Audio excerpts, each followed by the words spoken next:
What's up guys, it's me, your Geek. So here the CPU Z for the Samsung Galaxy Tab S3 Snapdragon 820 processor. Okay, let me find my CPU Z. Here we go. I personally love my Samsung Galaxy Tab S3. This is one of the best tablet ever built. I literally love the 4:3 aspect ratio over the new crappy 16:10 of Samsung Galaxy Tab S4. So now here we go. It's a 14 nanometer processor. Everything is running. Device, as you can see, there's 4 GB RAM. The screen PPI is 265 PPI. System running on Android Oreo. Battery life is 74%. It's quite good. Thermal is going good. Sensor, okay.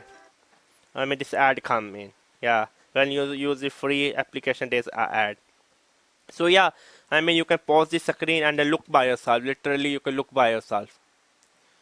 At the end of the day, yeah. Everything seems quite good, to be honest with you. It was me, Geek. Subscribe and bye.